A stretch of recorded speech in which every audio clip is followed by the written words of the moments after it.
Bien, en corriente alterna nosotros empezamos a ver que hay tres tipos de dispositivos. ¿Ahí me los puede mencionar? Imagino que ya lo vieron en física, pero bueno, vamos a hacer un repaso desde el punto de vista de lo técnico. Resistencia, capacitores y bobinas. Resistencia, capacitores y bobinas. Bien, resistencia va a tener un comportamiento muy similar a lo que ya lo hemos visto en corriente continua, ¿sí? Si nosotros observamos este circuito, nosotros tenemos una fuente alterna. Fíjense que la fuente alterna ya la estamos empezando a ver, o la vamos a mencionar como una forma senoidal. Solo la onda que más vamos a trabajar es senoidal, pero no es la única alterna. Por ejemplo, triangular o cuadrada también pueden ser consideradas alternas, aunque ya no son senoidales. Vamos a ver que vamos a tener una tensión que va a variar en función del tiempo. Y esta variación en función del tiempo tiene que ver que si yo acá tengo el eje tiempo, para un instante de tiempo determinado voy a tener un valor de tensión diferente, ¿sí? Pero esto, al ser periódico, cada un cierto periodo se puede llegar a repetir estos mismos valores. ¿Ah? Si yo tengo esta resistencia, que está pasando de dos puntos, y tengo aplicada una tensión eléctrica, va a aparecer una corriente, ¿sí? Que la podemos determinar también por ley de Ohm, a tal punto que la corriente, la I de t, que también va a ser en función de tiempo, va a ser igual a la tensión en función del tiempo sobre el valor de la resistencia en este caso, ¿sí? Por lo cual, si la tensión era senoidal, la corriente también va a ser senoidal, ¿sí? Básicamente, ¿por qué? Y porque básicamente si yo escribiera esta tensión en forma senoidal, ¿qué pondría? Una V máxima por el seno de omega t sobre la resistencia. Este cociente, B máximo sobre la resistencia, va a ser igual a la I máxima. Como no hay nada que me afecta a este término, yo voy a ver que se va a seguir manteniendo esta misma parte del coeficiente. Por lo cual, si yo observo, si la tensión era 0 omega t y la corriente es 0 de omega t, ambos elementos van a estar en fase. Es decir, cuando digo en fase, en el mismo instante de tiempo van a ser 0 y en el mismo instante de tiempo van a ser máximo positivo o máximo negativo. ¿Qué cambia la diferencia? Básicamente, la R lo que está haciendo es un cambio de escala, si se quiere, sobre la corriente. Es decir, si esto era B máxima, al tener una R, la I máxima va a ser proporcional a la tensión aplicada máxima. ¿Está? Por otro lado, también aplicando la ley de Ohm, yo sé que la caída de tensión sobre la resistencia que es igual.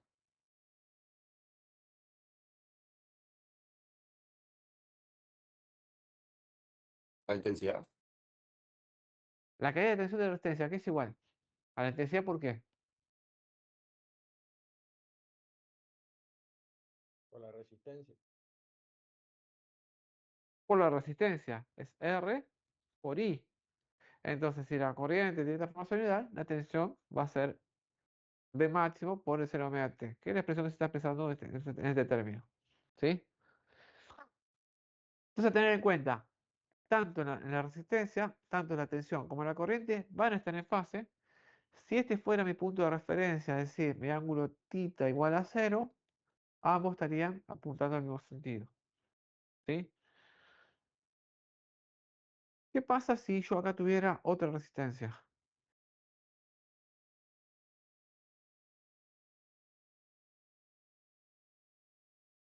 Se Se suma esa suma a la resistencia. resistencia.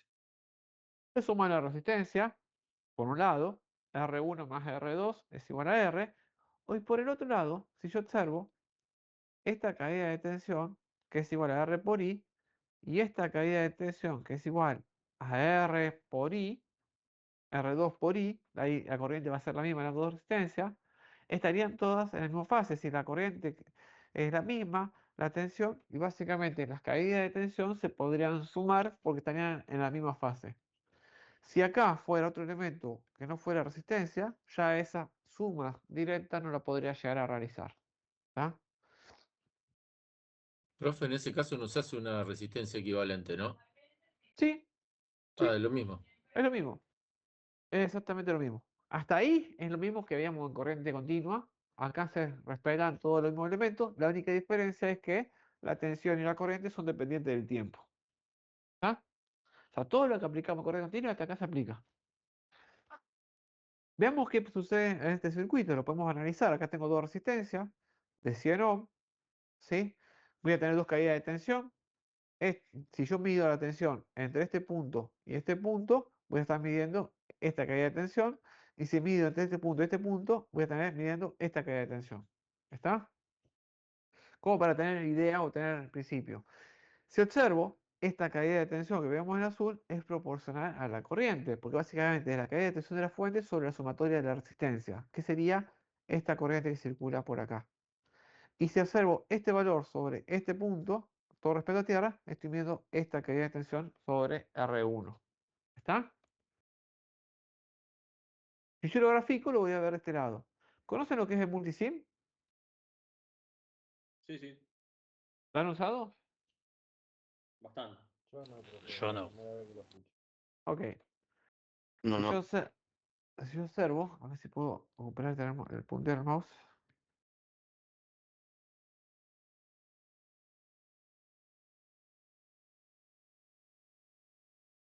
Esto, quiero acceder a este link.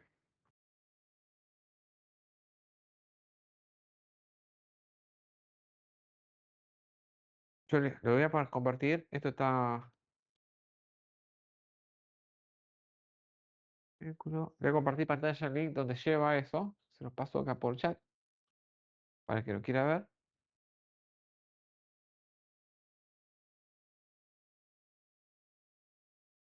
Multisim es una herramienta donde uno puede implementar los circuitos y usarlo como una forma de verificar los resultados. ¿Está? O ver qué sucede. Si lo que nosotros hacemos en el trabajo práctico, lo pueden hacer de manera virtual en Multisim. Entonces, fíjense, acá está armado un circuito. La tensión es 220, 50 Hz. ¿Sí? Se agregaron las dos resistencias que vemos en el circuito de 100 ohm. Y tenemos un punto de referencia que sería este punto de tierra. ¿Sí? En este caso, si yo le pongo play, estoy activando la fuente y estoy viendo los valores de las tensiones en todos los puntos. Así como está, no veo nada, pero yo lo puedo hacer clic acá y puedo llegar a graficarlo. Cambiando las escalas.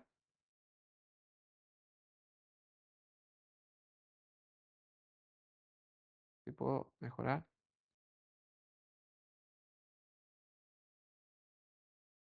Fíjense, hay que cambiar las escalas. No me voy a dejar de pasar por abajo. Fíjense que tengo la tensión. ¿Qué valor de tensión tenemos? ¿Se puede observar ahí? Valor de pico. 310. 310,6. 311 en realidad porque justo hay un punto de resolución que no captura el valor intermedio. ¿Sí? Fíjense el valor de corriente. En este caso está la caída de tensión sobre esa impedancia es de 155 volts. O sea que dividido 100 tengo una corriente de 1,55 amperes. ¿Está? Fíjense que la tensión y la corriente están en fase. O sea, la caída de tensión sobre la resistencia, estoy hablando, este punto con respecto a este punto, están las dos en fase. ¿Sí? Si yo utilizo este medio, puedo ver los dos al mismo tiempo. ¿Está? Entonces, fíjense, la fuente de 220. ¿Qué pasa si yo ahora una fuente, yo le cambiara el valor de tensión? ¿Puedo cambiar el valor de tensión? Y supongamos que le voy a poner 100 volts. Fíjense cómo la gráfica acortó los valores, los puntos. ¿Está? Es más, ¿qué pasa si acá yo pusiera una impedancia de 1 ohm?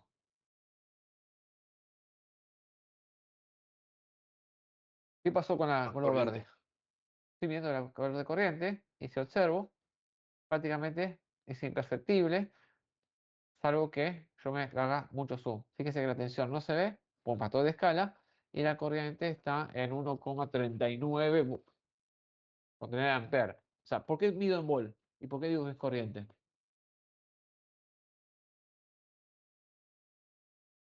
¿Cómo, profe? ¿Cuál es la pregunta? ¿Por la fuente de corriente?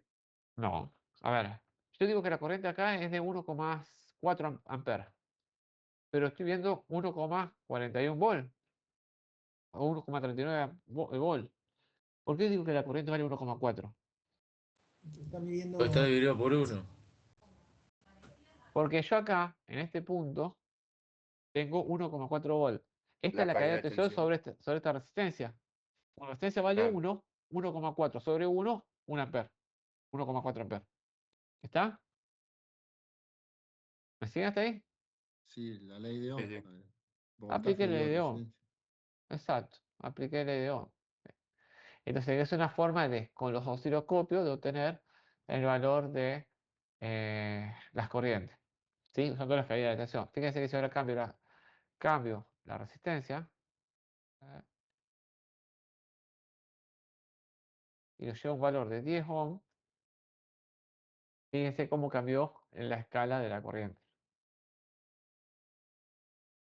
Ya ahí estoy casi en 12 volt, ¿sí? Dividido 10, 1,2. Todo va a depender justo del punto donde esté impactando. Ustedes si quieren, esto lo pueden ver, yo les pasé el link, lo pueden hacer los cambios que ustedes necesiten. ¿Sí? Profe, disculpe,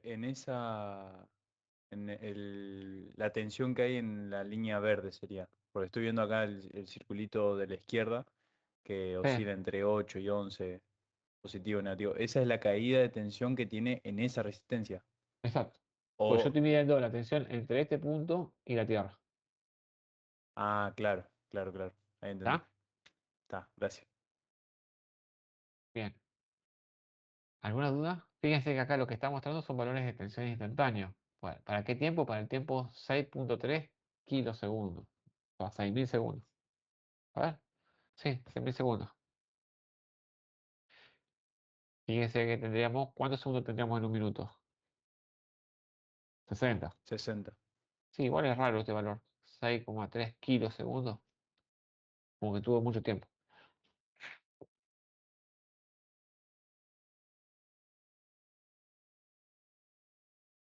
Está acelerado, ahí está. No está en un factor de tiempo lineal. Está multiplicado por algún factor de aceleración. ¿Está?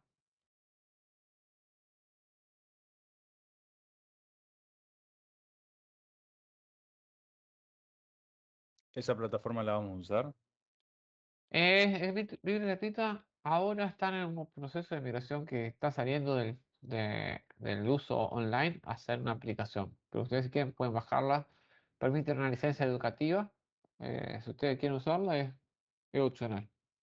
¿Está? Si ¿Para qué te no, las sirve? versiones viejas eran software también. No Exacto, la eran. versión vieja era software. A ver, ¿para qué te sirve? Por ejemplo, estás haciendo un ejercicio, no sabes si te dio, sí, mal o lo que sea. Vos podés armar esto en el multisig, que es muy fácil, es arrastrar el elemento y podrías hacer con estas opciones, poner un perímetro, poner un voltímetro o una caída de tensión y medir su valor. Entonces hoy podrías sacar los valores de resultados. Es decir, fíjate, yo te puedo pasar el circuito y vos dándote los valores podrías obtener sobre los mismos resultados. Por lo menos tener una idea. Bien, hoy uno de los compañeros de ustedes dijo que existe otro elemento que es el capacitor, ¿sí? ¿Qué es un capacitor físicamente? Hablando. ¿Con qué lo Eh, asocio? Algo que almacena energía eh, Algo que me hace energía. ¿Qué tipo de energía? Eléctrica. eléctrica. Eléctrica. Ok. En forma de campo magnético creo que era.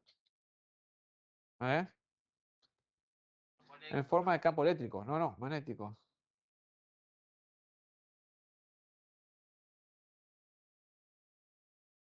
En forma de campo eléctrico. ¿Pero cómo está constituido? Creo que se los dije en la clase pasada, ¿no? No, estaba constituido por una lámina metálica que estaba aislada entre las vueltas, si no me equivoco. Y lo que hacía era en una placa, o en un lado de la placa era la parte positiva y el otro lado la parte negativa. Y así lo almacenaba y lo dividía, si no me equivoco, no, A ver, no recuerdo. por lo general, una forma es tenemos una placa metálica En realidad tenemos dos placas metálicas enfrentadas entre sí y separadas por un material aislante. Este material aislante puede ser aire o puede ser algún material específico. Generalmente, para lograr tamaños pequeños se utilizan elementos aislantes de gran capacidad de ruptura. ¿Qué significa gran capacidad de ruptura? Que pueden soportar valores elevados de tensión sin tener una perforación o circulación de corriente. ¿Está? Frente a eso, frente a eso, uno lo puede conectar a una determinada polaridad, en este caso está conectado a una batería de corriente continua, y lo que va a hacer es que el terminal positivo va a tener cargas positivas y el terminal negativo va a tener cargas negativas. Esto lo que hace es generar un campo eléctrico entre las placas. ¿Por qué? Porque tenemos, como vean, ¿se recuerdan que veían en física? Tenían una carga positiva de un lado y una carga negativa del otro, y esto generaba un esfuerzo de atracción, ¿no? Pero si yo una de estas cargas la llevaba al infinito, generaba un campo eléctrico. Bueno, básicamente es este mismo principio. Si yo tengo un interruptor abierto, o sea, esto está abierto, no lo cierro, las placas están descargadas, no existe carga capacitiva o positiva o negativa, no existe carga neta en una placa o en la otra placa. Básicamente no sucede nada. Cuando se cierra el interruptor, ¿sí? Esto se cierra, hace el cierre de circuito, se extraen electrones de la placa superior, es decir, la placa esta, se extraen electrones. ¿Quién extrae los electrones? Se quita átomo de la placa. No, átomo no. ¿Qué tipo de El carga tiene el átomo, ¿no? electrón? Negativo. Negativa. Por lo cual la placa positiva de la batería atrae este electrón a este punto. Como acá dejo de tener un electrón, esto me queda con una carga positiva. ¿Está? Y el terminal negativo lo que hace es, este electrón que pasó por la batería es repelido, o sea, es expulsado de este punto y se inyecta en la carga negativa. Así, como tengo mayor cantidad de electrones, esta carga me queda negativa. ¿Está? Por lo cual aparece un campo eléctrico al tener una diferencia de carga entre estos dos puntos. ¿Sí? Este proceso continúa hasta que la diferencia de potencial de la placa sea exactamente igual al voltaje de la batería. ¿Por qué? Que sea exactamente igual al voltaje de la batería. ¿Qué sucede en el mientras? Yo supongo que hay más electrones en el sistema. No, Es para que se equilibre el sistema, sería. al tener una diferencia de potencial Claro, no hay diferencia de potencial. nula, no tengo más movimiento de corriente. ¿Está? Al no tener más movimiento de corriente, no hay circulación de corriente en este punto. Si, che, acá la diferencia de potencial que tengo acá es igual a la que tengo acá, es como que tengo dos baterías, si se quiere, enfrentadas con la misma polaridad, puesto así. Eso es lo que quise decir con los electrones, que no se puede mover, ya no tienen donde, no hay más posibilidad de Exacto, moverlo. porque está equilibrado el sistema. ¿Sí? Entonces, viendo ahora que sabiendo cómo funciona, primero, acá, esto es de corriente continua. En corriente alterna, lo que sucede es que en un medio ciclo esto está de esta manera, pero en otro medio ciclo esto pasa a tener una carga negativa y acá pasa a tener una carga positiva. ¿Está? Entonces, cuando pasa esto, fíjense que acá tengo una carga negativa y acá tengo una carga positiva. ¿Qué pasa? Esta carga positiva me atrae un electrón de este lado, se invierte el sentido de la corriente. Y este acá tenía una carga negativa y con puesto una carga positiva acá, se extrae un electrón de acá. Entonces, al invertirse, empieza a haber una circulación en sentido contrario de corriente. Que lo que pasa es que se está descargando las placas estas. ¿Me siguen hasta ahí? ¿Se entendió? ¿Eso? Sí, ¿Por no qué lo tiene digo? un solo sentido Yo esa segunda la parte no. corriente. A ver, en corriente alterna, yo tengo un ciclo así. En el primer semiciclo se comporta de esta manera y se produce la carga de la placa capacitor. En el segundo semiciclo, esto que era positivo pasa a ser negativo. Y esto que es negativo pasa a ser positivo. Entonces, como esta placa estaba cargada con valores de carga negativa sobre la de abajo, esta placa positiva va a hacer que extraiga un electrón y se vaya para este lado. O sea, se invierte el sentido de la corriente. Y por otro lado, el electrón que viene de acá va a ser también atraído por esta placa, por este sentido positivo. O sea que va a continuar por acá y se invierte el sentido para este lado. ¿Hasta qué momento va a pasar eso? Hasta que se equiparen las diferencias de potencial, hasta que se cargue de forma negativa. ¿Está? Después, en otro semiciclo, va a aparecer por acá otro semiciclo positivo y va a reinvertir esto. Eso es lo que sucede con un ciclo de corriente alterna. Entonces, para definir, vamos a definir la capacitancia, que es la Profe. medida. Sí, O sea que ahí en resumen, en teoría no se cargaría nunca un capacitor con alterna. sí se carga. Ah, se Lo que carga pasa es que igual se carga y se por más que se descarga. cambien los. ¿Sí? Se Bueno, carga y se claro. descarga. Lo que pasa es que va a depender de la frecuencia. Ah, depende de la frecuencia, ok. ¿Está? ¿Por qué depende de la frecuencia? Y porque con la frecuencia hay que ver también la velocidad de descarga y de carga del capacitor que tiene que ver con la Claro, capacitancia. si es ¿Está? más lenta La la frecuencia, frecuencia que la carga, que lo que demora en cargarse el capacitor, ahí sí se cargaría, digamos. sí, más o menos puede ser algo así. Si yo de enfocar a la corriente, es a este punto y acá empieza a descargarse. Y acá se vuelve a cargar con otro signo. Entonces queda una Un puente especie de de valor de diodo. potencia. No, esto se utiliza para hacer filtros de los puentes de diodo. Si en el puente de diodo, yo lo que hago es convertir alterna de esta manera. Con los capacitores, lo que hago es convertir un filtro Puede así. tratar de comerse esa onda. ¿Eh? Aplanarla esa onda. Aplanar esta vuelta. Así. ¿Por qué? Porque empieza ese ciclo de carga y descarga y descarga. Respecto a lo que dijo el compañero de que si se carga o no se descarga el capacitor, lo que a nosotros nos interesa es tener una diferencia de potencial. Entonces no importa si se carga o se descarga, se está cargando y descargando al mismo tiempo. O sea, Exacto. sí, Sí, pero igual va a hay depender de la movimiento de frecuencia, electrones. va a depender de la frecuencia y va a depender de la capacitancia. Eso. ¿Por qué? Porque además tener mayor capacitancia, tengo mayor cargas puestas dentro de las placas. Y si la frecuencia es muy rápida, a lo mejor no lo logro descargar. Y si la frecuencia es muy lenta, se descarga antes de que empiece el otro ciclo. ¿Ah? A nosotros, más allá de ese lado, nosotros en alterna, más que para esto, que a lo mejor lo puedes ver desde el punto de vista electrónico, nosotros en alterna lo vamos a utilizar para compensar las cargas inductivas. ¿Por qué compensar? Pues déjenme avanzar un poco y les explico por qué la compensación. ¿Está? Eso por un Eso lado. tiene que, Sí. ¿Cómo? eso tiene que ver con, ¿cómo se llama? Con la corrección de... De factor de potencia. Sí, ¿Está? eso Y, mismo. y por otro lado, eso es energía reactiva. ¿Qué significa esa energía reactiva? Que no genera un trabajo. Por lo cual también en algunos momentos, en algunos puntos, los puedo llegar a utilizar como un elemento, hacer energía reactiva digamos decir, como un elemento de caída de tensión, de eliminación de corriente sin tener consumo de energía. También es otra utilización que se puede utilizar. Vale la redundancia. Entonces, yo dije recién, depende de la capacitancia. ¿Qué es la capacitancia? Es la medida de capacidad de un capacitor, todo un trabalengua, capacidad de un capacitor para almacenar cargas en su placa.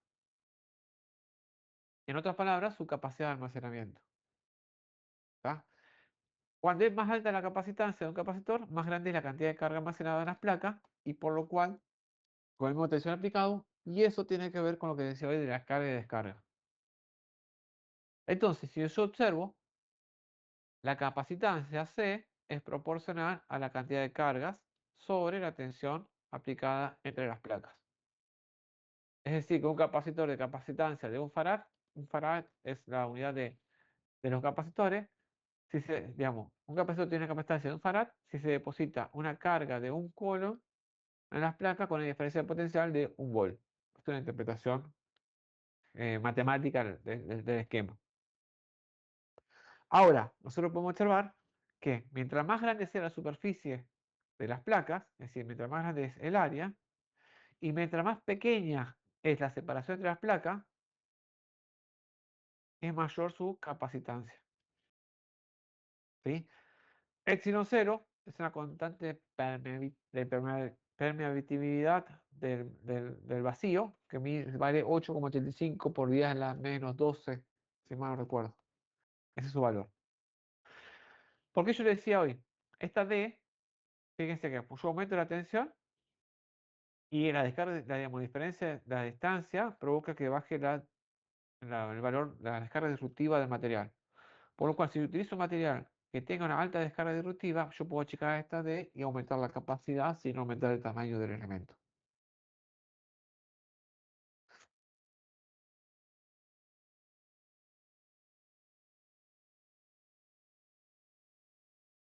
Hasta acá, ¿alguna duda con las fórmulas estas? Esto es física, tú lo tienes que haber La hecho ya en dimos, física. sí, la dimos, profe, o sea, al final de Bien, física el año pasado. bien. ¿Qué pasa si nosotros metemos un material aislante dentro de las placas? ¿Qué sucede? Si nosotros metemos un material O- aislante, sí, sí, dale.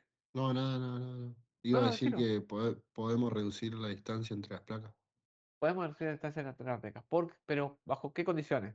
Si yo pongo una placa de cobre, ¿puedo reducir la distancia?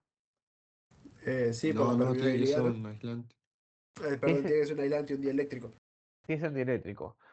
Si meto un gas, por ejemplo, el SFSI que tiene una rigidez eléctrica más elevada que el aire, La verdad que no sé. Puede ah, ser algo así. Aumenta la capacitancia, Depende ¿no? de qué gas. sí, aumentando la capacitancia, ¿por qué? Porque tiene mayor rigidez eléctrica que el aire, puedo achicar la distancia entre las dos placas. A mí lo que me interesa es achicar la distancia entre dos placas, ¿sí?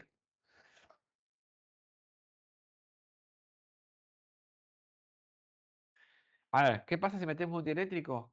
Cuando metemos un dieléctrico, si dieléctrico es un material aislante, son sinónimos, ¿está? Los electrones adentro de él no son capaces de abandonar el átomo padre y viajar a la placa positiva. Entonces, los componentes positivos, los protones y los componentes negativos, electrones de cada átomo, sí se desplazan para formar los dipolos. Es decir, esto que está todo desordenado en el material se empiezan a ordenar. Y eso se llama corriente de capacitiva o corriente de polarización. Cuando los dipolos se alinean, el material queda polarizado, o sea, todo el material dieléctrico se polariza, o sea, es como que yo dentro del material tengo un montón de pequeños imancitos que se van ordenando, ¿sí? Y eso cuando se carga el capacitor, queda material polarizado. Entonces, los componentes positivo y negativo de estos dipolos están neutralizando entre sí sus efectos, es decir, este negativo se anula con este positivo, este negativo se anula con este positivo, y entonces la capa de carga positiva en la superficie y la capa de carga negativa en la otra no se neutralizan, no obstante, establecen un campo dieléctrico denso. Es decir, acá, esta capa, la externa, con esto no se neutraliza y la extrema con esto no se neutraliza, sino que empieza a jugar el factor batería por fuera del campo externo. Me queda estos elementos, ¿está? Puesto en juego. Y estos elementos es lo que me terminan de determinar la capacitancia. Entonces, fíjense, ¿qué quiero decirle con esto? Que la rigidez eléctrica o la capacitancia del condensador no va a depender del dieléctrico interno por la polaridad de esto, sino que va a depender de el área y la distancia. ¿Está? Tener un dieléctrico entre estas ambas placas lo que me permiten es mejorar esta distancia, es decir, achicar más la distancia para mejorar la capacitancia. Fíjense que al estar dividiendo, si divido por un número más chico, el resultado es un número más grande. ¿Está? Fíjense que, por otro lado, el dieléctrico me permite tener mayor cantidad de carga. Al tener mayor cantidad de carga, también estoy aumentando la capacitancia del condensador. Dame 2 segundos.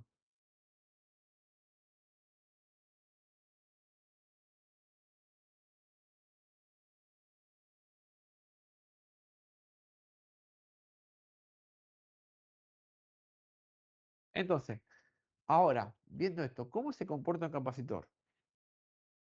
Si nosotros observamos ahí, podemos ver una forma no tan abstracta de analizar capacitores, hacer una analogía. Y la analogía la vamos a hacer con el tiro vertical. A ver, ¿qué me explica cómo funcionaba el tiro vertical? Subía hasta un punto máximo, se quedaba quieto arriba y volvía a caer y caía a la misma velocidad. Llegaba al punto inicial a la misma velocidad que el final. Bien.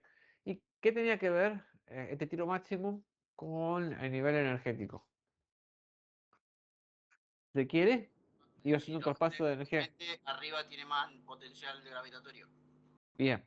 Iba haciendo una conversión de energía entre energía cinética y potencial gravitatoria. ¿Sí? Entonces, al arranque, nosotros podemos observar que es muy fácil arrancar electrones o agregarlos en abundancia, o agregarlos.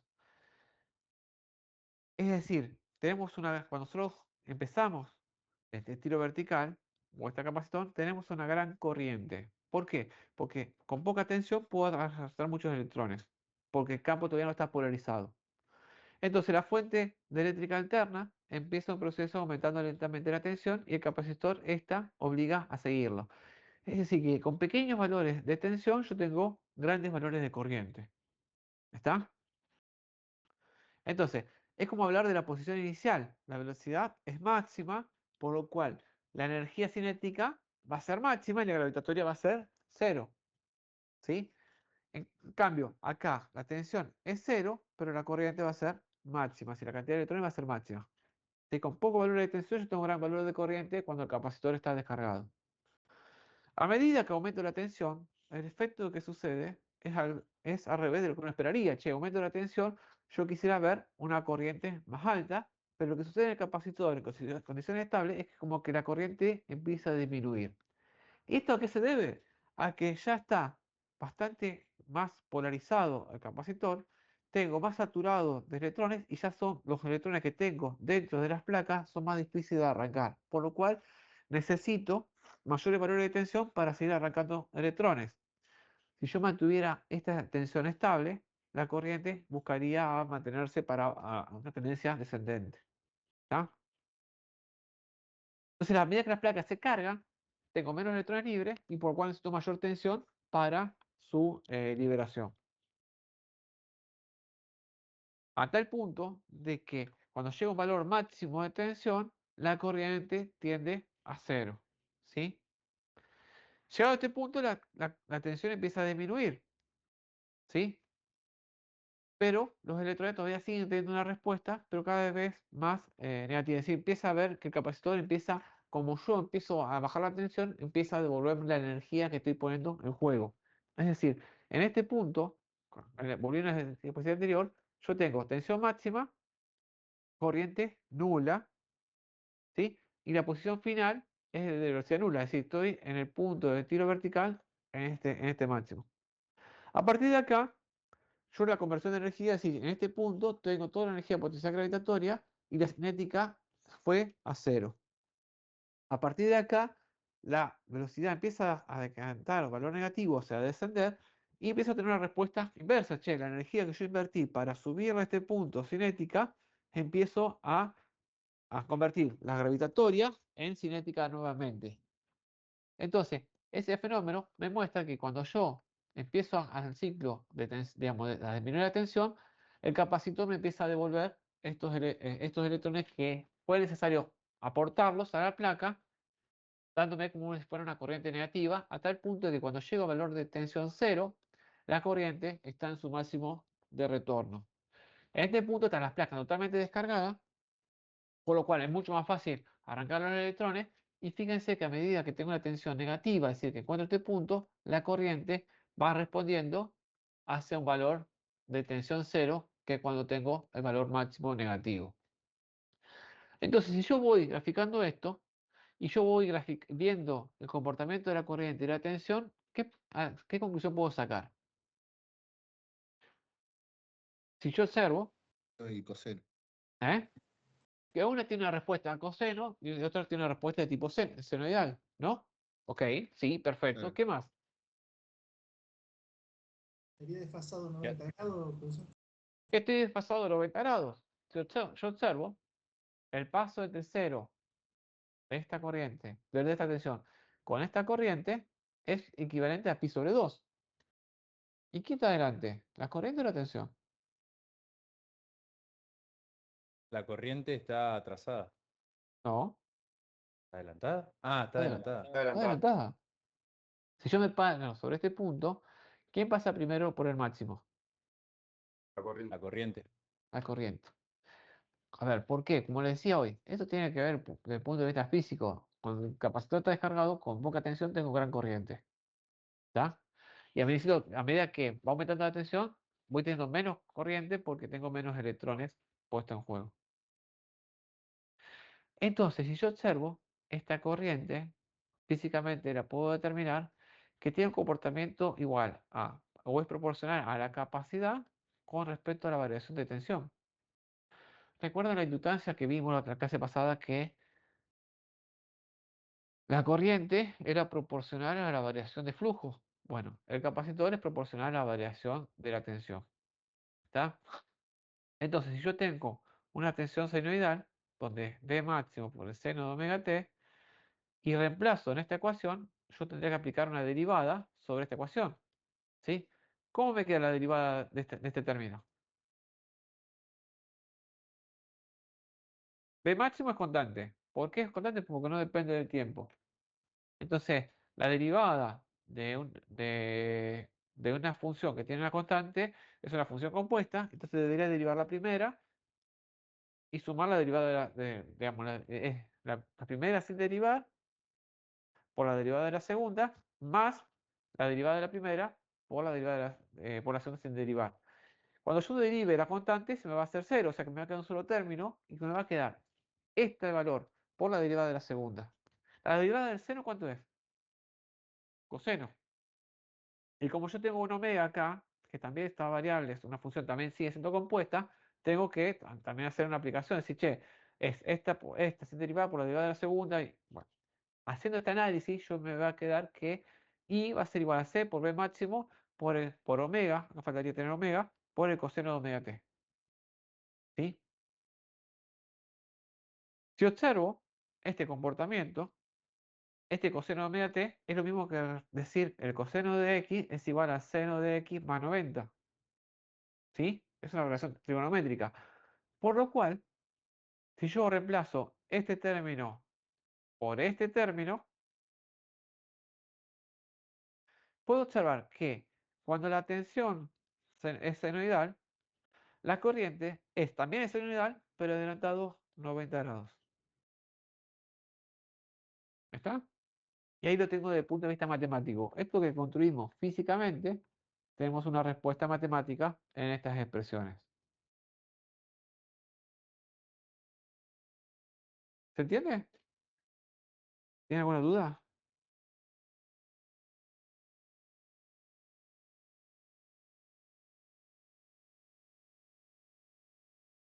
¿Lo puede explicar de vuelta, profe? Que no lo entendí. Sí. Nosotros acá lo vimos físicamente qué pasaba con los capacitores y la carga y la descarga, que veíamos que con pequeños valores de tensión nosotros teníamos una corriente elevada. Pero a medida que la tensión iba creciendo, la corriente empezaba a decrecer. ¿Sí? Por una cuestión propia de saturación. ¿Ok? Sí, sí. Ahora, esto que lo vemos desde el punto de vista físico, también lo podemos ver desde el punto de vista matemático. ¿Cómo sería? Bueno, supongamos que yo tengo este circuito, un capacitor, tengo una fuente alterna y tengo una corriente.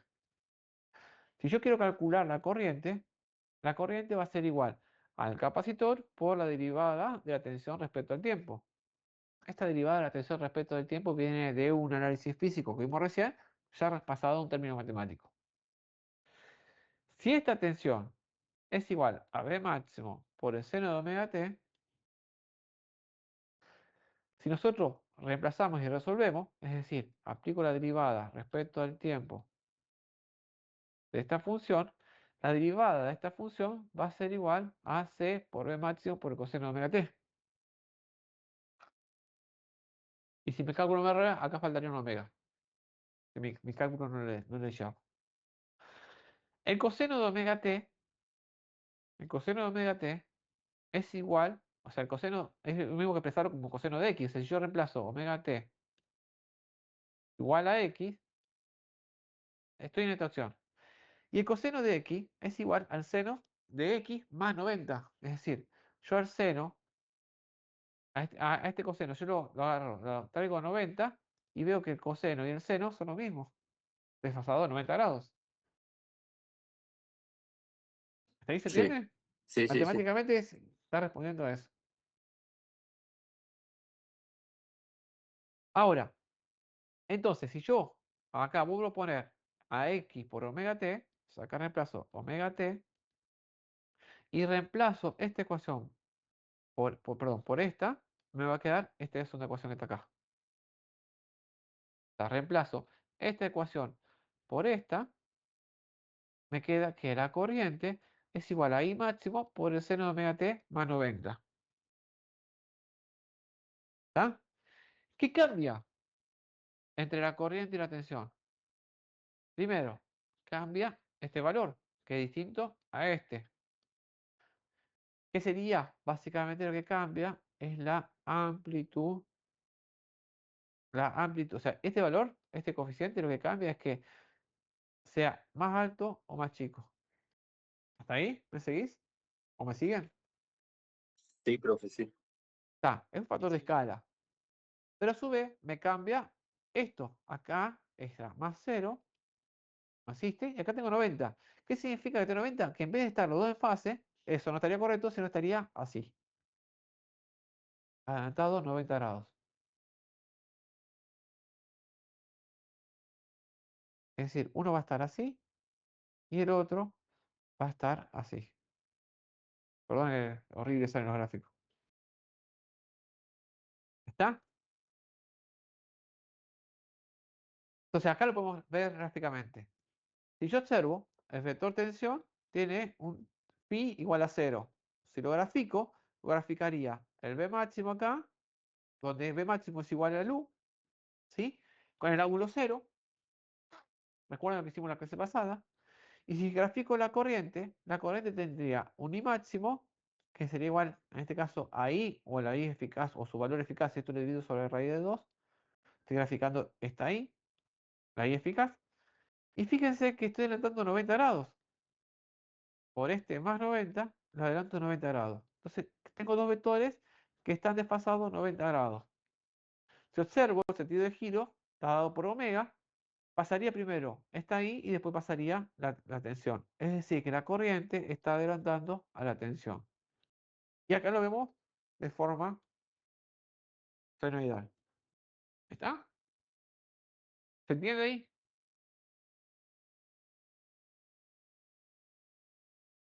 Sí. ¿Alguna duda?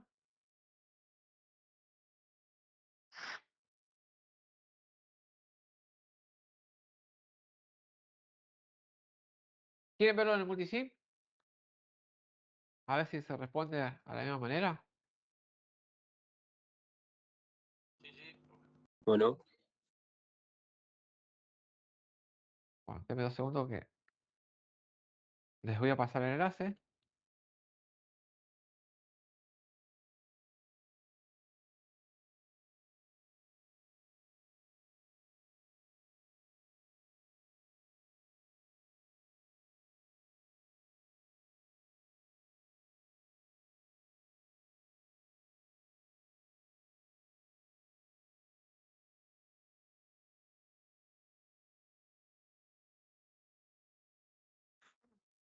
Bien, veamos este. Tenemos un circuito con un capacitor que vamos a analizar y esta resistencia, más que nada para que esta tensión, esta caída de tensión esté en fase con la resistencia y podamos ver gráficamente ambos circuitos. ¿Está? Fíjense que en base a esto, de forma estática, yo podría ver que en función del paso del tiempo, si esta fuera la tensión, si este fuera el valor proporcional a la corriente porque está en fase con la resistencia, la corriente está pasando antes que el pico de tensión sobre el capacitor que está graficado en este punto, ¿sí? Ahí es como que encendí la fuente, ahí lo pueden ver. ¿Sí? Fíjense que si yo a este capacitor le cambio su valor, sigue manteniéndose el desfase de 90 grados. ¿Está? Lo que cambia es la amplitud. Lo mismo que esta resistencia. Al cambiar el valor, responde a un valor de corriente. Pero lo mismo sería ese valor puntual.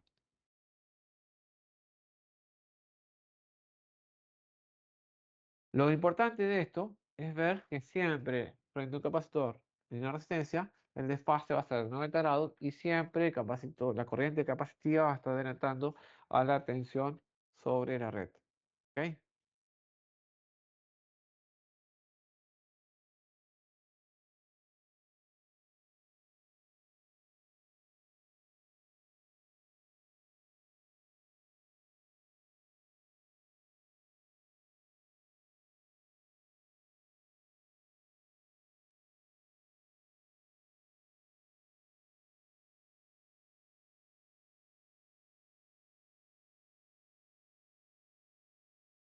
Ahora veamos un inductor o una bobina.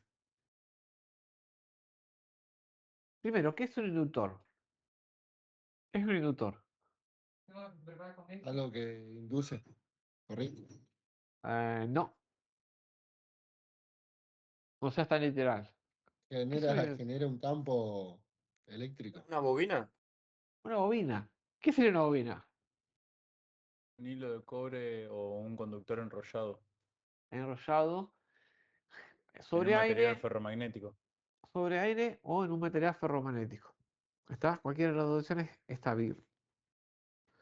Pero básicamente, a este inductor, cuando yo le aplico una tensión eléctrica, circula una corriente. Y cuando circula una corriente, genera un campo magnético que, que circunvala o tiene alrededor de la bobina. Es decir, si yo observo,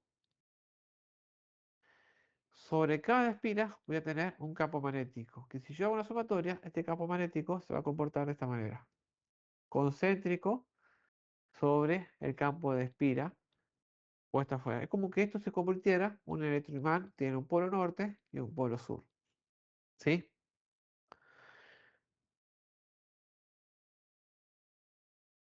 Lo que hay que tener en cuenta es que la fuerza del campo magnético va a ser proporcional a la corriente aplicada. ¿Sí? Es decir, si este es el extremo de la bobina, por acá, cuando yo le aplico una tensión eléctrica, acá circula una corriente. Y proporcional a esta corriente aparece este campo magnético puesto en juego. ¿Sí? Por lo cual, la inductancia lo que hace es determinar la fuerza del campo magnético alrededor de la bobina.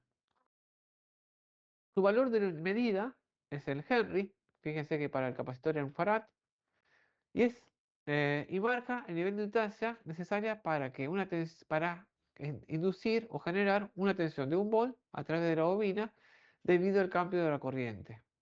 ¿Sí? Entonces, ¿por qué se llama inductancia? Porque induce. ¿Y qué induce una tensión? Ahora sí, tenemos un concepto más de lo que puede ser la inducción de tensión. Pero antes no lo teníamos determinado. Lo que hay que tener presente es que cada bobina está caracterizada por lo que se denomina el coeficiente de autoinducción o la autoinductancia. ¿Qué define esto? Es que si la corriente y la bobina están cambiando, el flujo cambiante a través de la bobina induce una FEN en la bobina. Es decir, yo tengo esta fuente de corriente alterna, perdón, de corriente continua. Empieza a circular una corriente por acá, donde este valor de la corriente, en el primer instante, va a depender del valor de la resistencia propia de la bobina. Pero a medida que empieza a circular esta corriente, empieza a generarse un campo magnético. Y este campo magnético lo que hace es variar la impedancia de toda la bobina, haciendo que esta corriente también vaya variando. ¿En qué va a variar esta corriente? Va a variar, ya que esta impedancia provoca una caída de tensión que se opone a la tensión que la genera y que se llama fuerza contra electromotriz.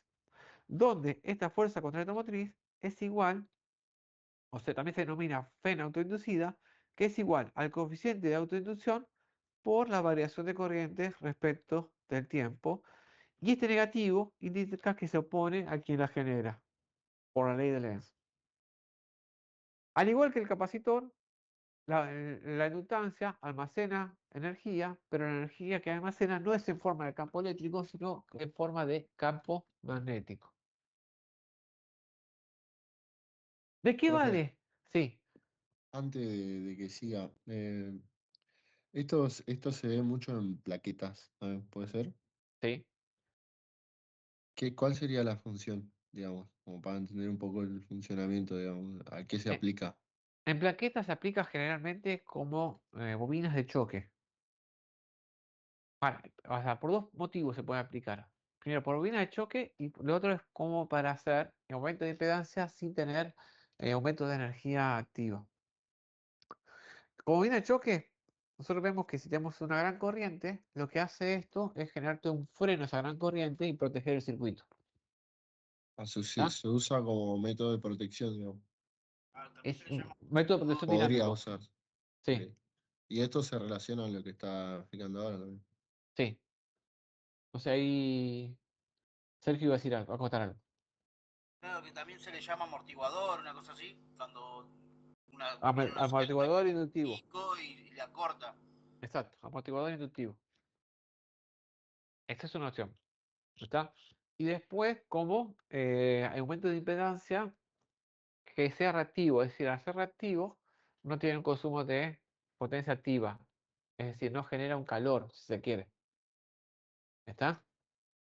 Entonces, es decir, perdón, o genera calor, pero ese calor es mucho más bajo que poner una resistencia que es energía activa plenamente. ¿Está?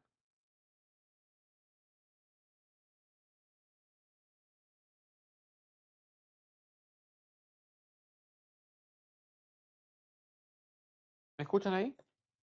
Me cambié de auriculares. Sí, se escucha mejor, me parece. ¿Se escucha mejor? Estaba cargando los auriculares inalámbricos, así que ahora me pasaron en inalámbrico. Bien, entonces, ¿de qué depende este coeficiente de autoinducción? Va a depender de la permeancia magnética del material, de la cantidad de espiras al cuadrado, del área que cierra la bobina y de la longitud propia de la bobina. ¿Sí? Entonces podemos ver que a mayor área, mayor coeficiente de autoinducción, a mayor largo, mayor coeficiente de autoinducción. Esta permeancia va a depender de los materiales puestos en juego. ¿Sí? Generalmente esta permeancia se calcula como la permeancia al vacío por la permeancia relativa del material, donde la permeancia al vacío vale 4pi por 10 a la menos 7 y la unidad tiene que ver la necesaria para que te dé un Henry. ¿Tá? Esto va a depender si es en aire o se utiliza algún material propiamente dicho. Algún material específico, por ejemplo, un material ferromagnético. Observar que el número de vueltas elevado al cuadrado es un factor importante en la ecuación, ya que mientras más grande, menor sea la cantidad de espira, más grande va a ser la unidad de la inductancia o el coeficiente de autoinducción de esa bobina. ¿Sí? Por otro lado, también hay que tener en cuenta que es la sección propia del material. ¿Por qué? Porque una sección que no tiene que ver con el coeficiente de inducción, pero sí tiene que ver con la resistencia material, va a provocar una sección más chica, va a provocar del alambre que se utiliza, va a provocar un aumento de la resistencia, ρ por R sobre S, provocando la disminución de la corriente y también generando un efecto contrario al coeficiente de autoinducción. ¿Sí? Hay que tener presente que los valores de alto de permeabilidad producen niveles altos de flujo magnético, es decir, que si yo a una bobina le meto material ferromagnético en su interior, estoy ganando en lo que sería la permeancia del flujo magnético sobre la bobina, haciendo que con menores valores de corriente tenga mayor cantidad de flujo. Eso justo le iba a preguntar, volviendo a la pregunta de hoy, Sí, que he visto, no me dedico a eso, pero varias veces he desarmado cosas y he visto también que algunos tienen como un material raro que no sé qué es perrite. dentro de lo que sería el inductor. Y hay algunos que no tienen nada también, por eso. Bien, Ahí va mi va a pregunta, depender, porque por ejemplo, acá, si yo lo uso de bobina de choque, no voy a tener material nada porque lo que quiero hacer es acortar la onda, lo que decía Sergio hoy. Pero Dentro de una fuente o circuito electrónico muchas veces tengo transformadores. El transformador está compuesto por un núcleo de ferrite, es un material metálico frágil pero duro, que tiene una muy buena permeancia magnética y generalmente va a tener una disposición, son amarillo o tiene papel amarillo y se comporta así, tiene una bobina de un lado y bobina del otro. El transformador, básicamente, si yo le inyecto una tensión, por ejemplo 220, acá a la salida puedo tener una tensión más baja o más alta, por ejemplo puede ser 20 volts. Y eso va a estar relacionado con la cantidad de espira que tenga en este punto y en este otro punto. Eso lo van a ver más en el Electrotecnia 2 de la carrera.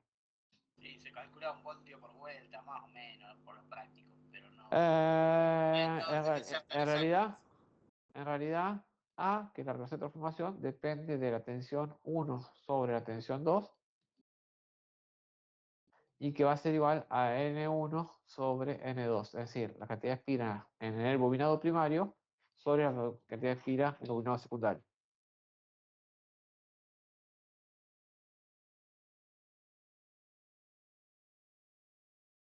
Entonces, a ver, en un inductor, por ejemplo, cálculos que uno podría llegar a hacer. Nosotros ya vamos a ir más, no tanto a los finos, sino que vamos a ir más grandes, pero a lo mejor a algunos que les interese más de la electrónica les puede servir. Determinar la inductancia y determinar la inductancia si se inserta un núcleo metálico donde la permeancia magnética material es de 2000. Entonces, si yo determino la inductancia A en el aire, yo tendría que aplicar la fórmula que era mu por n al cuadrado por A sobre L. ¿Sí? Entonces, el mu en el aire es 4pi por 10 a la menos 7. ¿Está? Para el aire lo calculo así. La cantidad de espira, si yo tengo acá 100 vueltas, o sea que 100 al cuadrado es 1 por... 1 sería el aire, sería, este va a ser 1. 100 al cuadrado por el área, que el área, si esto es de un cuarto de pulgada, tendría que hallar un cuarto de pulgada del área, lo voy a tener como pi por el diámetro al cuadrado sobre 4, donde un cuarto de pulgada sería 6,35 milímetros. O sea que el área es 31,67. Sobre el largo, que es una pulgada, que es 25,4. Si observo, el coeficiente de autoinducción para este caso es de 15,66 microhenry. Pero ahora yo voy a agregar un núcleo de material ferromagnético donde la permeancia magnética relativa material es igual a 2000. La fórmula es exactamente la misma, lo único que cambia es que en vez de tener este 1, perdón acá, voy a utilizar este 2000. Entonces, si observo, fíjense que el coeficiente de autoinducción, en este caso, es de 31,34 milihenry. Fíjense que antes teníamos 15,6 microhenry, que si yo lo pasaba a milihenry, me daba 0,01. Fíjense que agregar un material ferromagnético incrementó el coeficiente de autoinducción en un valor de casi 300 veces su valor. ¿Está? Entonces, al incrementar su coeficiente de inducción 300 veces, y nosotros vimos hoy que la tensión inducida era igual a menos L por la derivada de la corriente respecto al tiempo, si esto se ve incrementado, fíjense que con valores más chicos de corriente obtendría el mismo valor de tensión.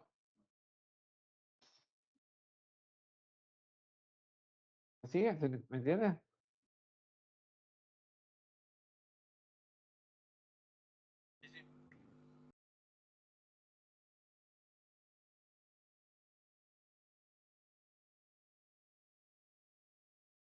¿Se entendió?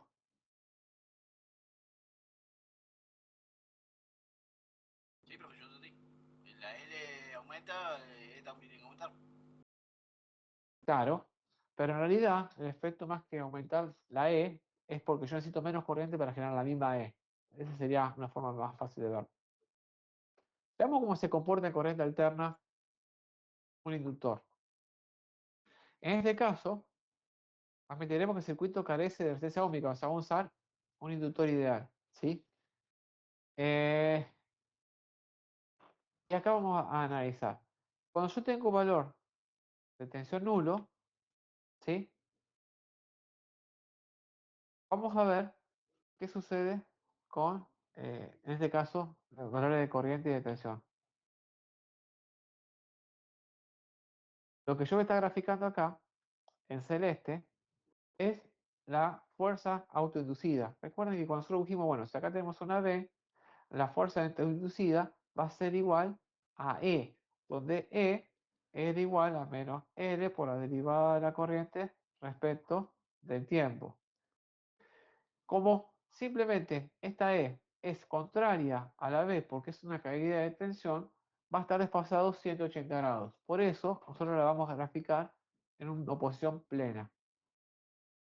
Cuando la tensión es cero, vamos a ver que la corriente tiene un comportamiento de un máximo negativo, a diferencia de lo que pasaba al capacitor, que teníamos un máximo positivo. ¿Sí? A medida que la tensión va creciendo, la corriente la va acompañando en su valor de crecimiento. ¿Sí? A tal punto que cuando la tensión sea máxima, la corriente va a ser cero. A partir de punto, a medida que la tensión empieza a descender, la corriente empieza a incrementar hasta el punto de que el valor de la tensión es cero y la corriente es máxima positivo.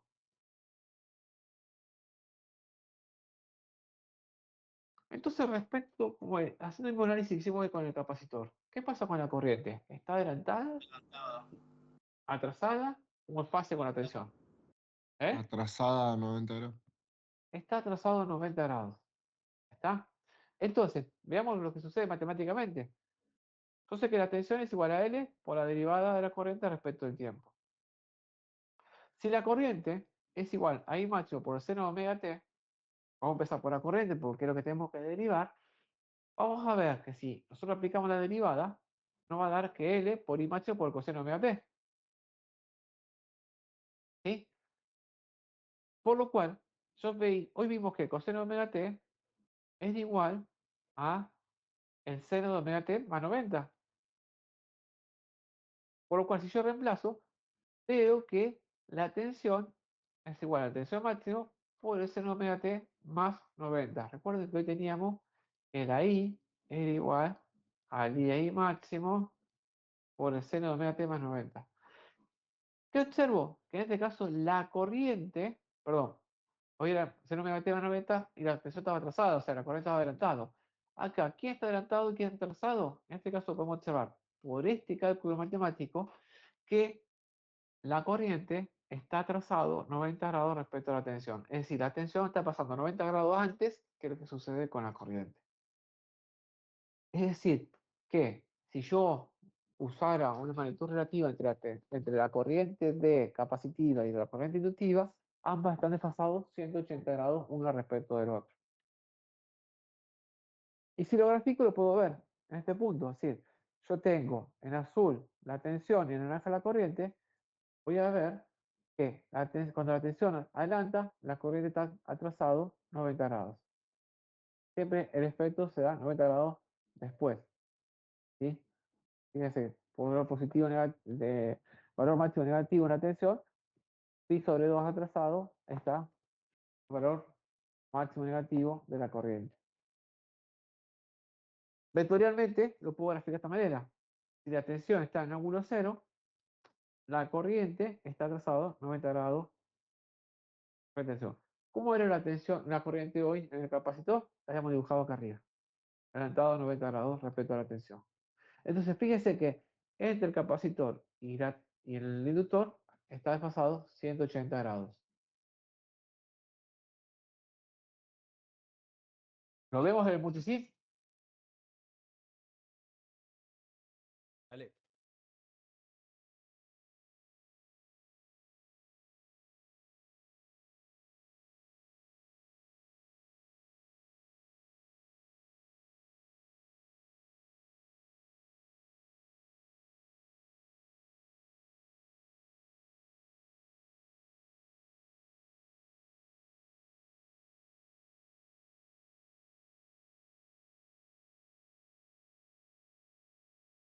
Fíjense, de nuevo, la tensión, la corriente. ¿Sí? Vamos a ampliar esto para poder hacer así, porque me interesa ver más el desfasaje entre las ondas. Fíjese que primero siempre pasa la tensión. Primero siempre pasa la tensión y después pasa la corriente. O sea, ahí se puede observar el atraso. Fíjate que en el circuito marco de nuevo la resistencia, mido la tensión en verde. Mido esta caída de tensión para analizar la caída de tensión en fase con la resistencia. Y este punto, la inductancia en fase con la tensión.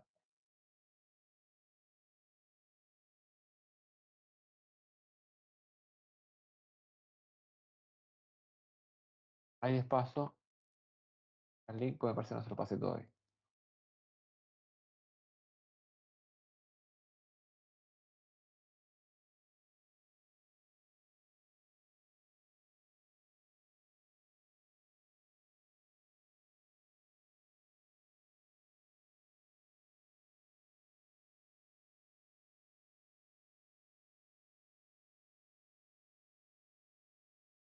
Vuelvo a compartir el PowerPoint en 2 segundos.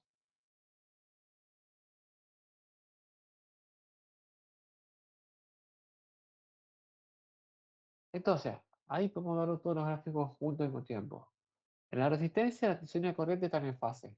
En la capacitiva, la corriente adelanta la tensión 90 grados y en la inductiva, la tensión adelanta la corriente 90 grados.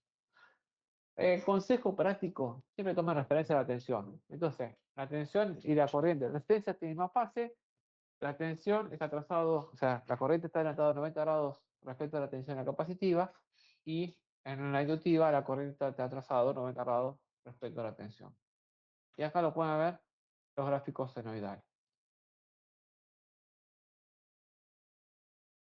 Veamos un ejemplo de cálculo. Y acá empieza lo lindo. Supongamos que yo tengo acá un capacitor, una inductancia y una resistencia de otro capacitor. Si observan, tenemos una fuente acá y nosotros tenemos acá, ¿cuántas mallas? 3. 3 mallas. La malla A, la malla B y la malla C. ¿Está? Malla A, malla B, malla C. Si yo siguiera los mismos principios que vimos nosotros en corriente continua, yo podría decir, bueno, aplico la ley de Kirchhoff para la malla A y voy a decir que, bueno, esta caída de tensión, aplico cuál es esta caída de tensión y vemos que para el inductor es L por la derivada de la corriente respecto al tiempo. O sea que sería L por la corriente I1 respecto al tiempo. La caída de tensión en este capacitor era igual a 1 sobre C por la integral de 1 diferencial de tiempo. O sea que sería este valor de la caída de tensión en este punto. Si observo, esta I2 está compartiendo esta caída de tensión en la inductancia esta, por lo cual voy a tener una menos derivada de la corriente I2 respecto del tiempo. Y si observo este capacitor con esta corriente, también estoy compartiendo con I1, estoy hablando de todo un sistema de malla para decir que la fuente es igual a este valor. Y yo acá paro acá, no voy a seguir, ¿está? ¿Pero por qué no voy a seguir? ¿Se entiende acá que la metodología que veamos en corriente continua la podríamos aplicar a corriente alterna?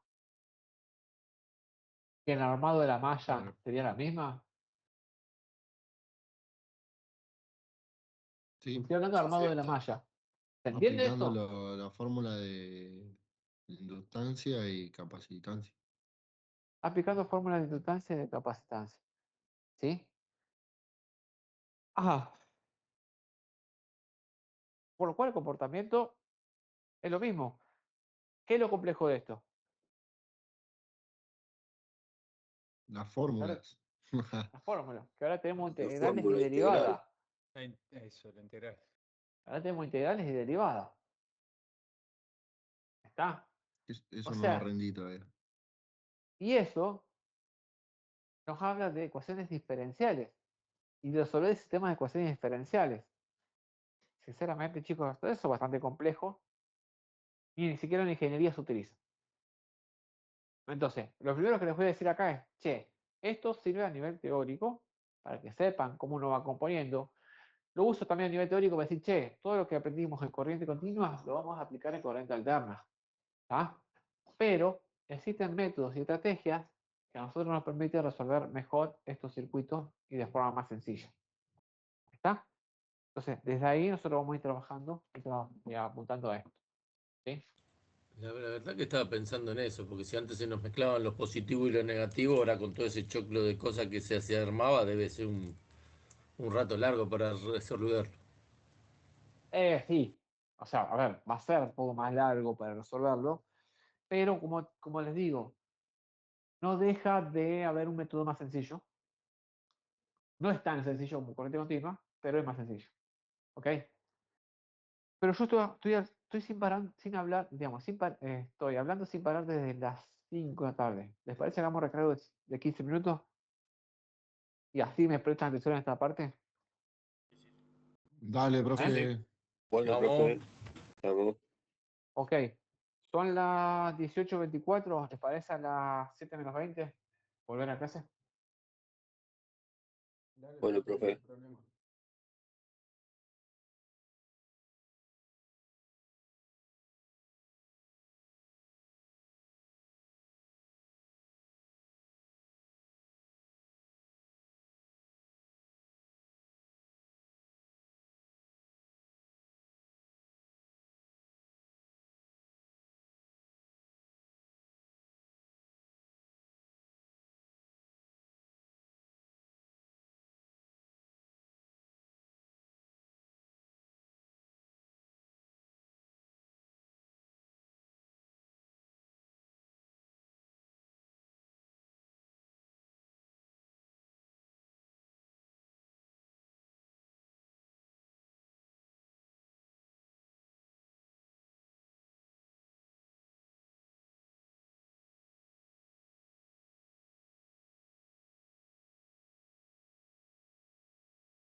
¿Están? Bueno, ¿me escucha? Sí, profe. Bien. ¿Continuamos?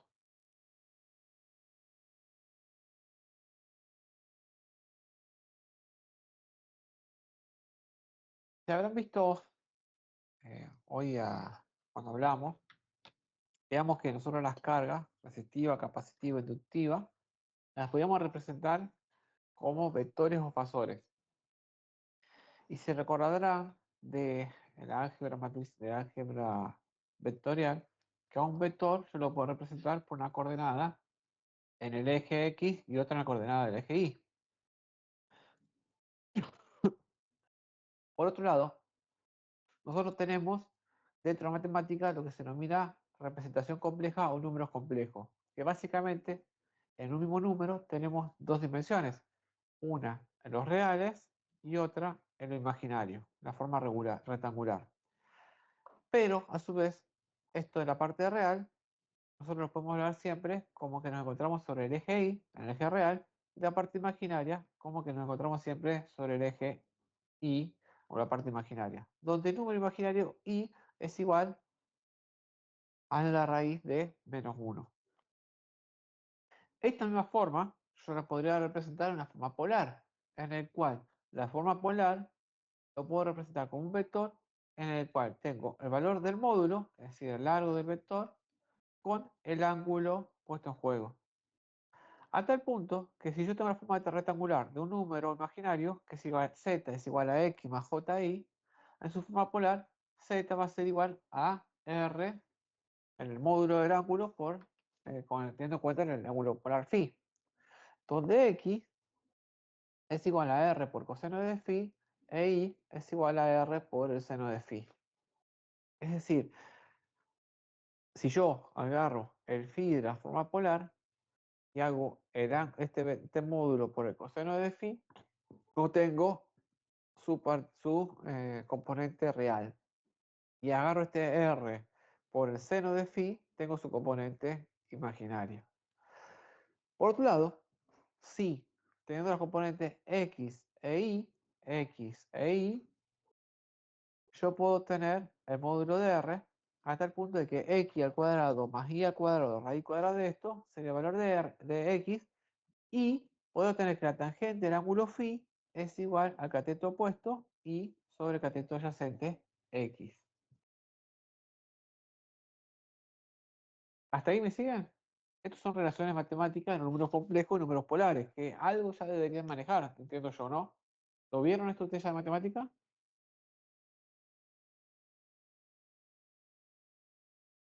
Muy por Número arriba. complejo, poco, profe. Lo Ojo, no último. importa, nosotros Sí. lo vamos a ir trabajando. ¿Sí? Entonces, veamos esto. Nosotros acá tenemos 4 números complejos. 10 en la parte real y J10 en la parte imaginaria. Siempre la parte imaginaria la vamos a tener expresada por el parámetro J. ¿Sí?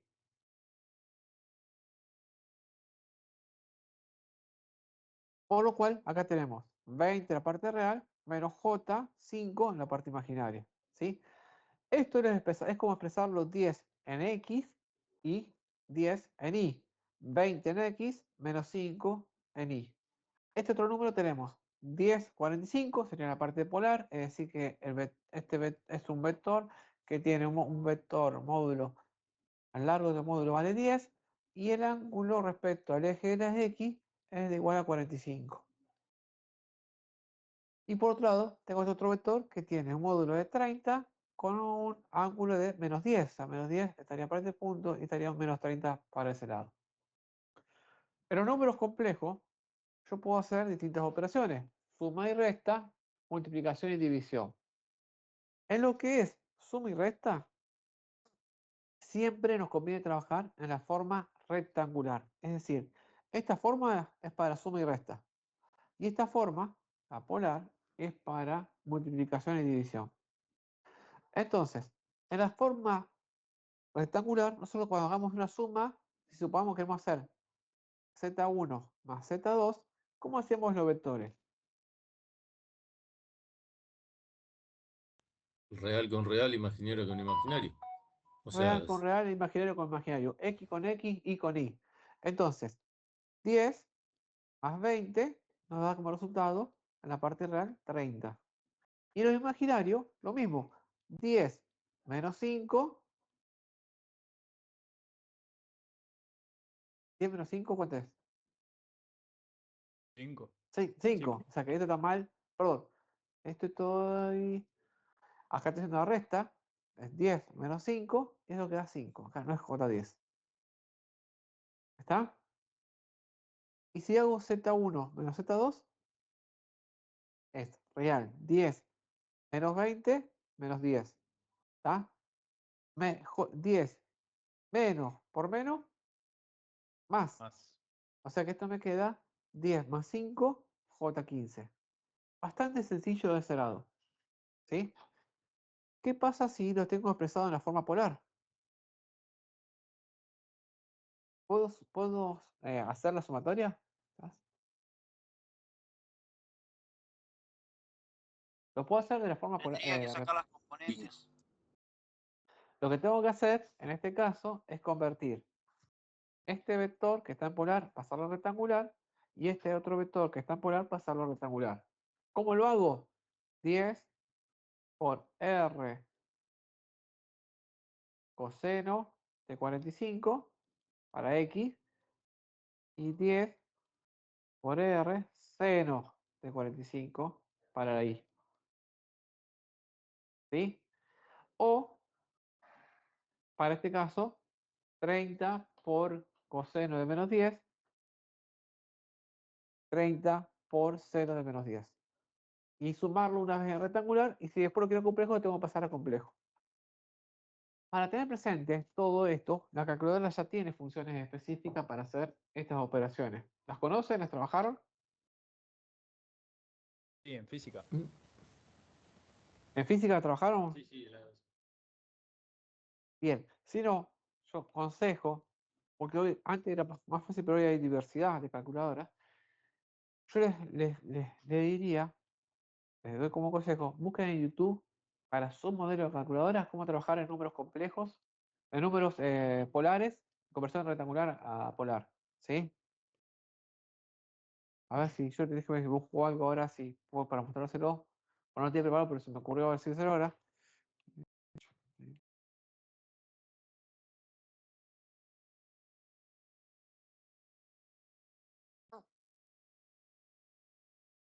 Bien, ahí les paso, miren, les muestro un video.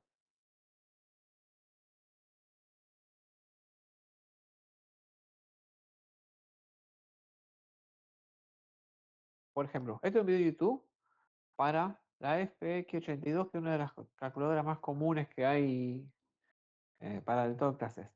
Todas funcionan más o menos similares, ¿sí? Ahí se los paso el video.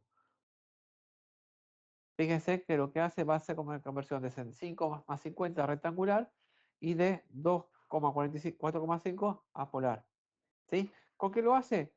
Con estos botones llaman acá, Pol y Rec. Lo que hay que tener en cuenta es que siempre tiene que estar en D, en digre. Por eso vamos a trabajar siempre en digre.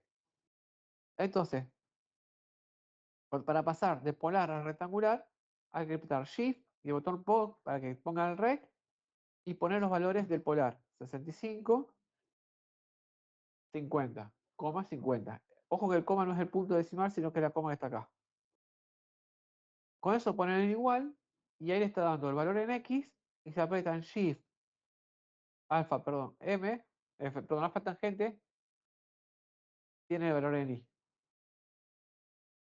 49,79, que sería el valor imaginario. ¿Ah? Y si tienen un número imaginario y lo quieren pasar a polar, apretan el botón pol y ahí ponen 2, el botón coma, el punto en Y sería 4,2 y ponen igual. Cuando ponen en igual, solo el paréntesis no es necesario, pero lo hacen mejor. Cuando ponen igual ya le está dando el valor del vector resultante y apretan alfa, el botón de tangente, y con eso van a ver el ángulo en degree. ¿Está? Bien, yo le diría, busquen según el modelo de su calculadora, un video similar y ahí van a encontrar cómo hacer las conversiones a polar y a rectangular, ¿sí? Yo tengo la 991 y eso está en el más y el menos. O sea, cuando apretás Shift está en el más y el menos, lo de polar y rectangular. Sí, en el mío también. Bien, a ver, ¿cuál era? Oh, yo no conozco todos los modelos. A ver, vamos a buscarlo. YouTube. No, el mío es como la que pasaste, pero termina en X. EX. Es lo mismo. F991, ¿me Ah, dijiste? las Maxwell también tienen lo mismo. En el más está el polar y en el menos el rectangular. F, ¿me dijiste F991? Sí, sí, FX-991. Bien. Eh,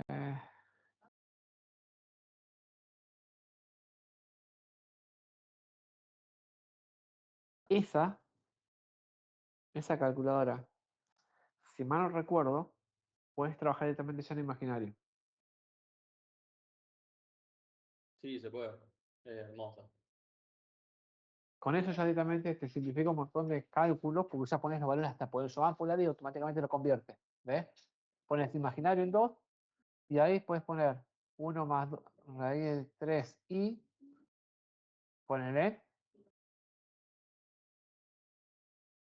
y ahí te lo paso. Exacto, tal cual. También se lo paso ahí para que lo tengas. Esto es mucho más sencillo. ¿Está? Esta calculadora directamente vos pones sumar en polar y te lo da, y te da la sumatoria sin estar pasar el convertir de rectangular en polar y polar en rectangular. ¿Está? Yo se los aconsejo que miren YouTube, que aprendan a usar bien la calculadora porque eso le va a simplificar un montón el cálculo. Un Marquito. Espera, esperen 2 segundos, chicos.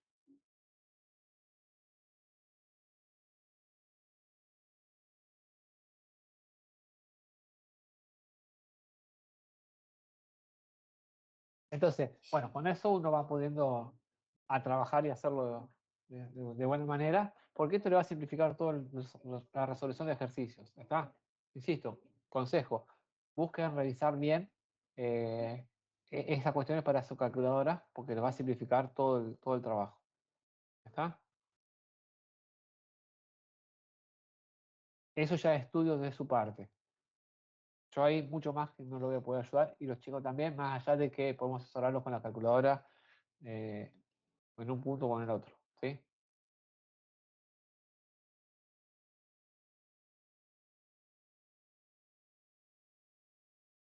Bien. Fíjense, bueno, acá están las operaciones de suma y resta en polares. Este número que estaba en polares lo pasamos a rectangular y hacemos la sumatoria. ¿Sí? Este número lo pasamos a polar, ¿sí? Y hacemos perdón, hacemos la conversión en cosas y hacemos la sumatoria. De nuevo, lo mismo. Fíjense que estaban polares, ya tenemos los valores pasados a rectangular, sumamos real por un lado y imaginario por el otro. Y el resultado, si después lo queremos recuperar en polar, habría que hacerles las operaciones que vimos hoy anteriormente. ¿Sí? Acá también bien explicado los ejemplos para que lo puedan trabajar. Por otro lado, la multiplicación y división en polares es mucho más sencillo. ¿Tá? En rectangular se complica, en polar es más sencillo. ¿Por qué? Porque si yo tengo una multiplicación, como en este caso, en polares, fíjense que estoy usando Z3 y Z4, que hacer la multiplicación de ellos dos, los módulos se van a multiplicar. Entonces, 10 por 30, o sea, esto va a ser igual a 300, y los ángulos, en este caso, se van a sumar. 45. Como esto voy a sumar menos 10, me va a quedar 45 menos 10, 35. ¿Está? Y si lo quiero dividir, básicamente, la división voy a dividir los módulos, 10 sobre 30, ese es el resultado, y 45, en los ángulos los voy a restar. 45 menos 10, o sea que esto me va a quedar más 10, 45, 55 grados. Si yo lo tengo de la forma rectangular, puedo hacer la distributiva, ¿sí? Tener cuidado que j al cuadrado es igual a menos 1, o algo más sencillo, pasar este número apolar, este número apolar y operar de esta manera.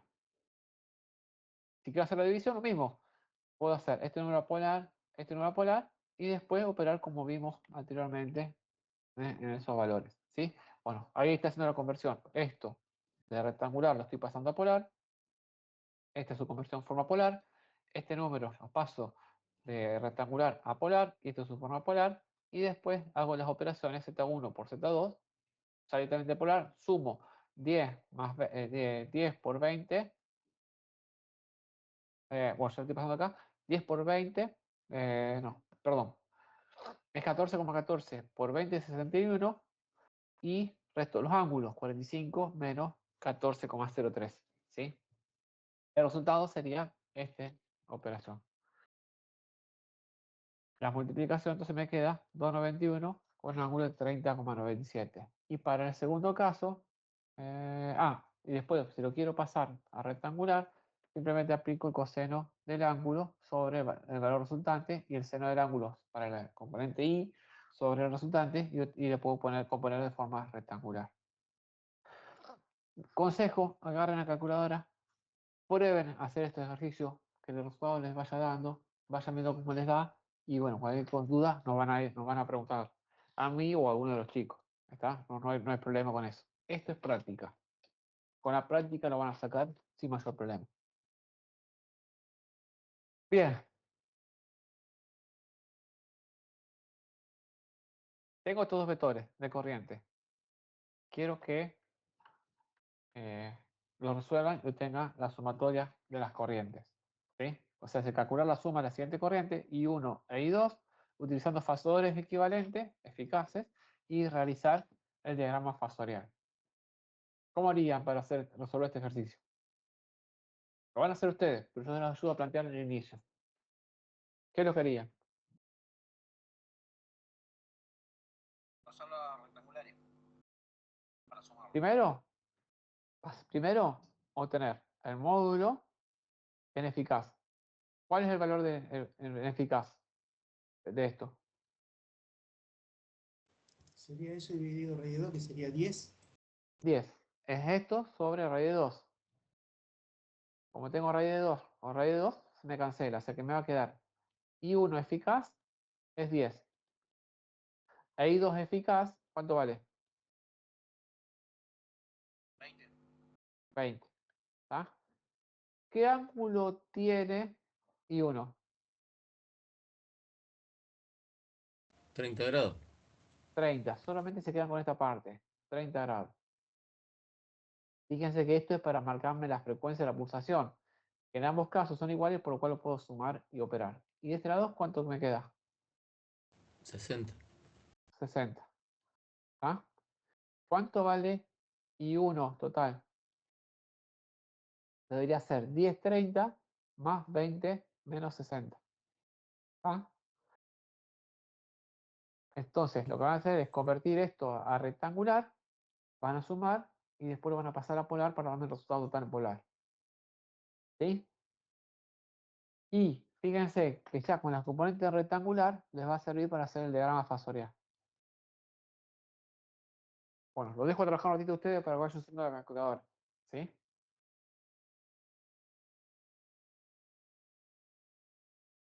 Tome silencio. Son las 7, hasta las 7:10. ¿Puede ser? Profesor, después tenemos parcial de digital y a las 7:30, por ahí. Si podemos terminar un poquito antes para ir preparando. Ah, no sabía, no estaba al tanto. Bueno, entonces hagamos una cosa.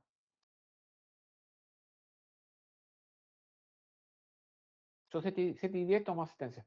Por lo tanto, de resolverlo ustedes. ¿Les parece? Bueno, Sí, profe, gracias. Igual, ustedes no tienen. Las clases es hasta las 7:30. No entendí eso. ¿No hay Sí, recreo entre materia y materia? no, nos habilita 7:30 el parcial, ya está en el campo.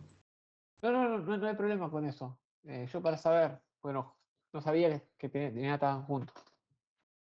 Bien. 7:10 yo no tomo asistencia. Pero traten de resolver esto y ya después los libero.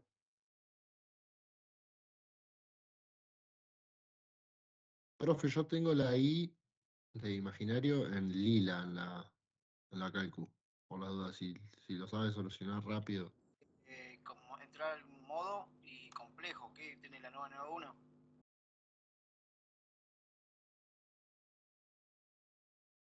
Sí, ok, complejos. Y ahí te aparece en Shift, te pone la I. Pobrecito. No, no sé, ya voy a investigar. Si no apretas solamente la tecla, Gracias. puede que te aparezca la I. No, tampoco. Con el alfa.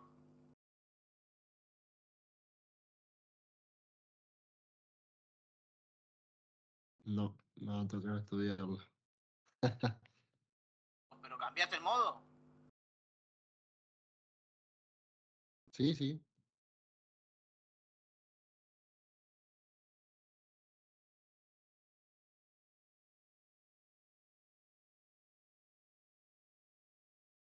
Ahora sí.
Les hago una consulta, le da un número larguísimo y después dicen menos 100 y puede ser, si alguno lo hizo.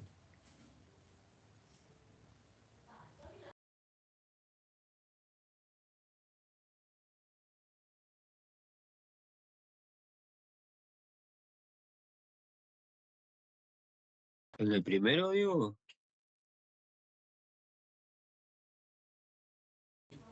Sí, o hizo cualquier cosa. ¿Qué hijo?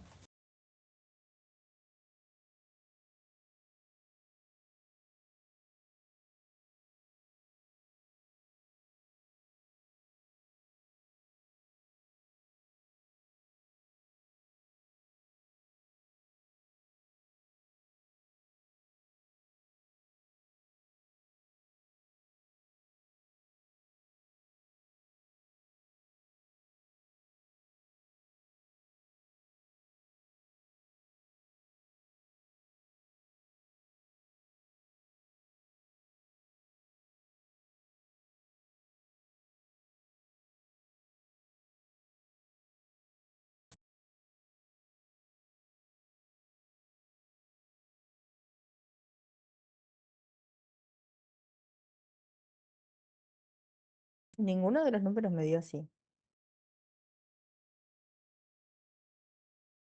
A mí me dio 8,66 el primero y el otro 5 y 5.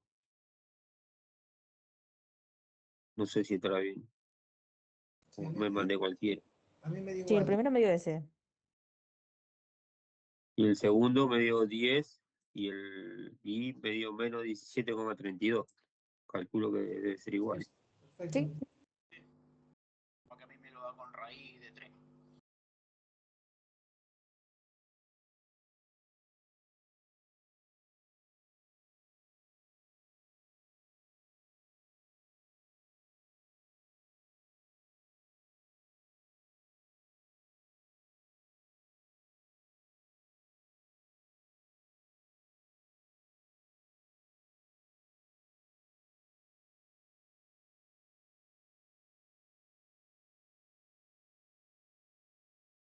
¿Cuánto queda el resultado?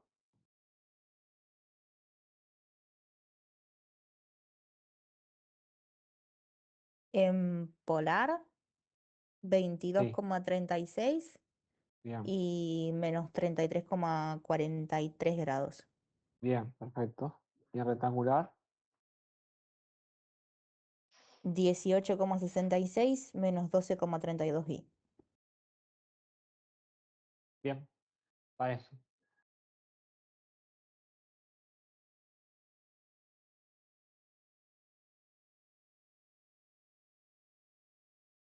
Bueno, tomo asistencia, así ya los libero. Y continuamos el miércoles.